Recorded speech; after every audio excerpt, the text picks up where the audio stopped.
Let me ask you this. Who here wants to be happy? Okay.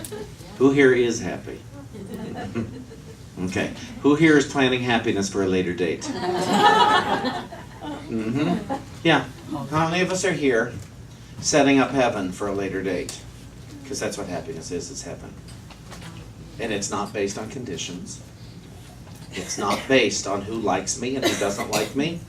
It is based on who I like. My happiness is completely contingent on who I like. Because if I don't like somebody, how could I be happy? If I'm mad at somebody, if I'm holding a grudge or a grievance, how could I possibly be happy? Because then I'm practicing separation. Then I'm saying you and I are separate here. So how could I possibly be happy if I'm not willing that everyone and everything be happy? Now, who here is willing that everyone and everything be happy? Okay, good. Good. Good, good, good. I like this so far. And I want to see who all comes and criticizes me after the talk. Every week, at least one person comes and tells me how it could have been better.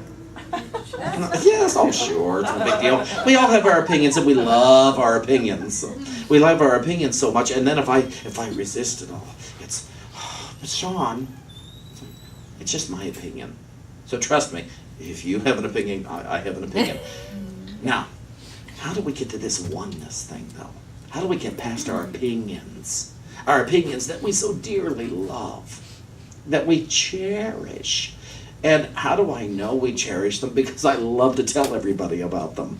Don't you just love to tell people what you think? Don't you love getting on the phone? I think this. I think this. Why, yeah, you think this, but I think this. You know, let's get back to me. Enough about you. What do you think of my opinion?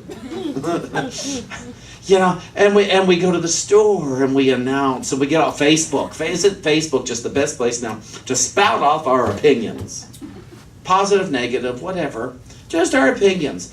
And so to observe. And could you observe without judgment now? Because I'm not here to put any of us down for having opinions. My goodness, I enjoy mine. I try to spout the more positive ones at the very least. Especially on Facebook. Yeah, I do not put I do not put what I sometimes really think about things on Facebook, because I don't think I should put, as the minister of a church, I should put that sort of thing in writing. I have minister friends who do that. Their politics are all over Facebook. It's like, really? You get up here and you speak, you preach oneness, and then on Facebook is which political party you're for and against, and who you like today, and what's on the news, and everything. And it's like, I saw something online today and I had fear thoughts. Fear thoughts came up in me about news of the world, and I thought, It's a scary time for many of us. For lots and lots of us. Because things have taken place in our lifetime that we thought would never take place. You know, some of that stuff I read about in the Bible. Some of the stuff that's taking place, and it's very confusing. You know, I come to Unity and I read these books and I read about love, and love is all there is, and then somebody's being blown up somewhere, and it's very confusing. And that's why I keep saying, that's why we have to go to Spirit, say, I got to know the truth about this, because otherwise I'm going to Spirit to tell Spirit what it is. And I guarantee you, if I tell Spirit what it is, I'm giving a very finite perspective. Because you see, I can only base it on my opinion. I can only base what I'm telling Spirit on a limited thought. But to observe, to notice, oh, I have some fear here. And what I call fear is that thing in my stomach. Because I call it, when fear is when suddenly my thoughts shut down to only what I'm seeing in front of me. It's what I label as fear. It's actually sensations. It's to allow myself to have a sensation, to you have that tightness in the stomach and the shut down, and still say, okay, God, I believe that love is all that exists. I do believe it. It has to be the truth. And so if love is all that exists, what's up? What's up? Let me ask you rather than tell you what happened today. But what is God? Who am I talking to except my highest consciousness? Who am I? What am I doing except going to my highest consciousness, my highest knowing, my highest memory to ask? That's what going to God really is. Because if God is not a person, God is knowledge. God is omnipresence. God is omnipotence. God is, what's the other one? Omnipotence, omnipresence, omniscience. So God is knowledge itself. God is power itself. God is presence itself. It doesn't say God is present. It doesn't say God knows. But if God is knowledge and I'm made in the image and likeness of God, then I must know. I must know the truth. And so I get to, well, if I know the truth, why would I be telling myself this other story? And it occurs to me, well, the reason I must be telling myself this other story is I'm in the habit of telling myself stories. I developed habits of telling rather than asking. Rather than asking my highest self, what's really going on here? As I told you when I was upset a few months ago and I went to Spirit, said, what are my real thoughts? Because upset isn't, that it doesn't matter. That doesn't matter. You know, so to go to Spirit, what are my real thoughts about homelessness? What are my real thoughts about poverty? What are my real thoughts about this which I see? Before I tell myself or Spirit that it's bad. Because bad really hinders my happiness. Poverty doesn't hinder my happiness. Lack doesn't hinder my happiness. Sickness doesn't hinder my happiness. Bad does. Because bad is an inaccurate description. Bad is a limiting description. Because any of us can heal. How do I know this? Because people have done it. I've had instantaneous healings. I know others have.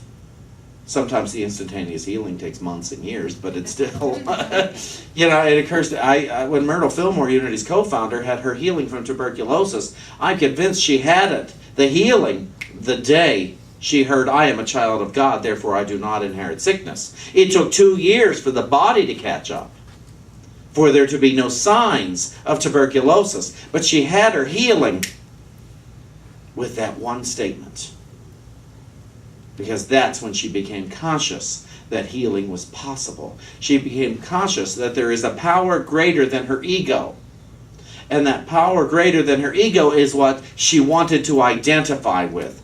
Because there is the source of happiness. That power greater than my belief in the flesh. My power greater than my belief in this floor. My power greater than my belief in all the circumstances, everything I read on the internet and on Facebook and everything. All that stuff is to be experienced, and we can have a great time with it all. But my belief in good must be stronger than my belief that its opposite is a reality. I want to read something to you from our book. We only have 2 chapters left today and next week. Excuse me. And so, this week, in this chapter on happiness, and at the beginning of it, it says here, and it's a prayer, and it says, Our Father, our God, in our own consciousness, let me find happiness in the love of Thee, for the love I bear toward my fellow man. Let my life, my words, my deeds bring the joy and happiness of the Lord to each I meet day by day. And when I say joy and happiness in the Lord, what I'm talking about is the law. In divine mind, in truth. That's what the Lord is. The Lord is what is. Not a person, it's not a personality. It's what is. It says here, what is happiness? Happiness is abiding in infinite love. To be happy, we must make infinite love compatible with our material surroundings. No one can give it to us. No one can take it away. There we go. Are we clear now about your happiness? No one can give you happiness, and no one can take away happiness. I know this from experience.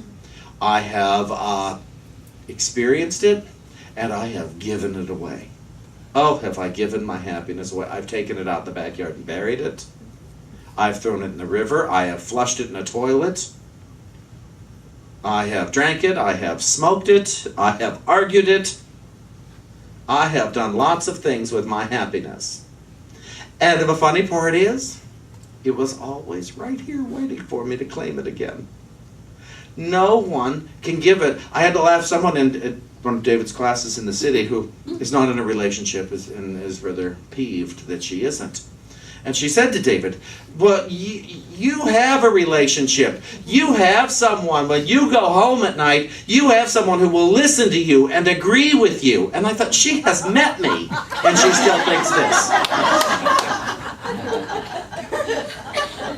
Anyone who has been in a relationship for any length of time knows that a relationship does not make you happy. You can experience a lot of joy in a relationship, but the other person in that relationship does not make you happy.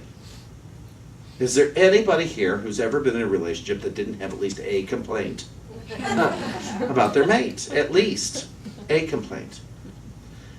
And that's the thing. And so they're not making me happy. Eckhart Tolle says relationships aren't here to make us happy. They're here to help us awaken. That's the point of them. Because I have some friends who've been in long-term marriages, and they said, well, when this one's done, never again.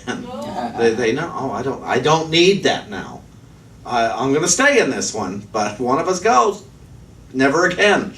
And so you pay attention, and she's not even complaining about her spouse. She just knows. She just knows. With all that David and I've been through in 11 years, I'm still ready to stay there. I'm still interested to see what takes place next. But he does not make me happy, and I assure you I do not make him happy.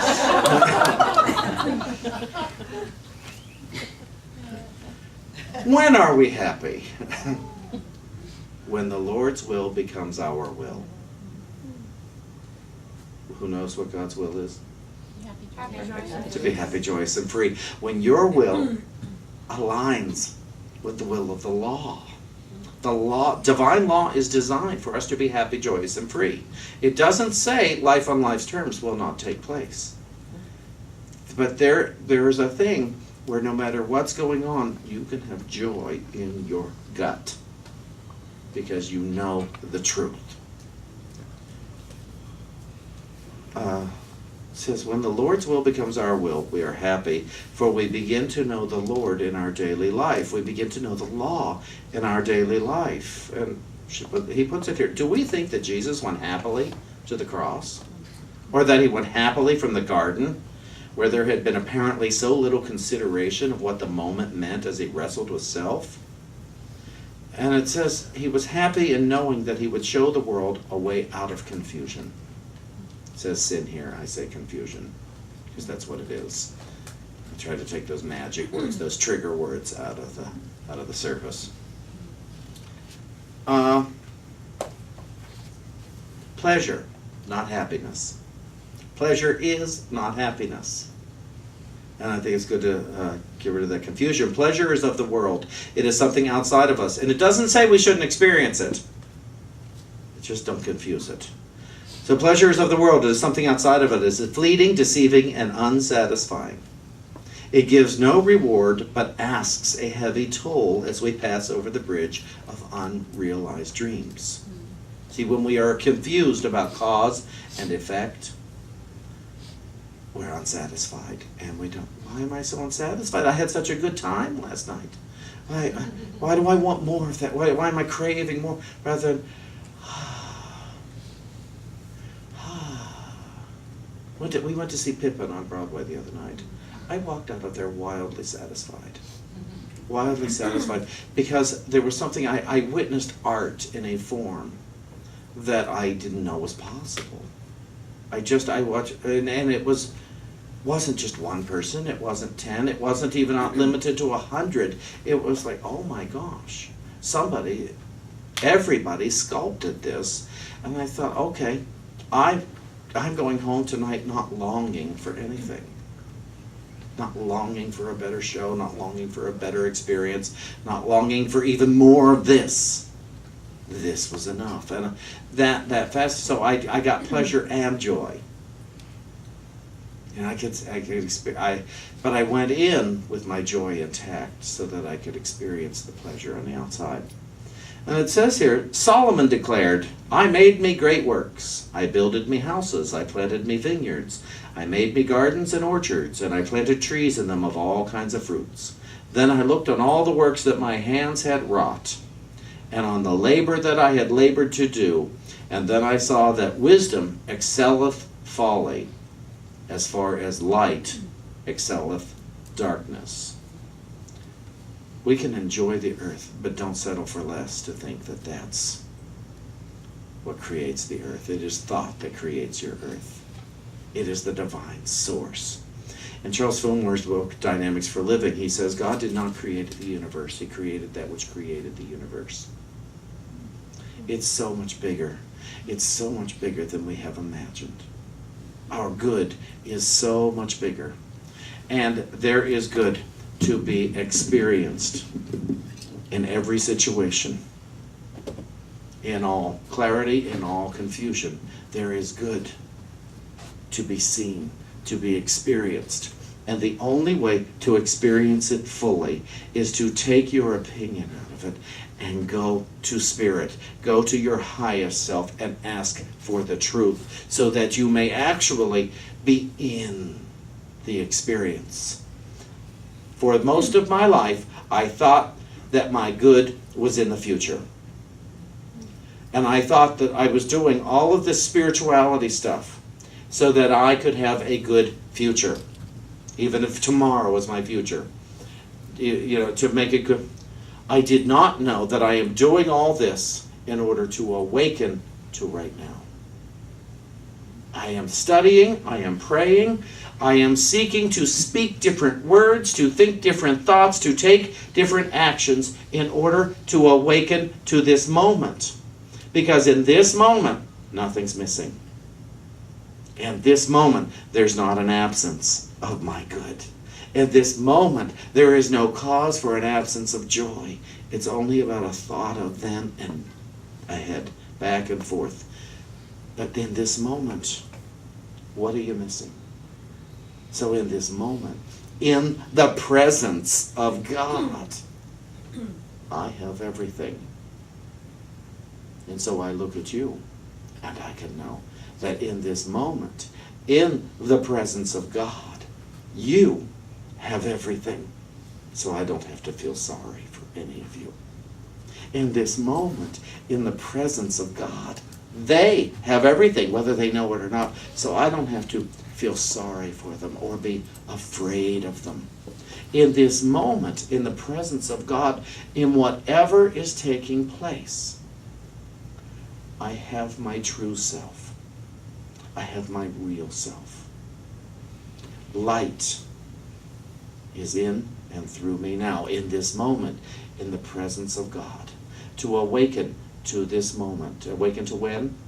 This moment. To awaken to when? This moment. To awaken to when? This moment. So it is.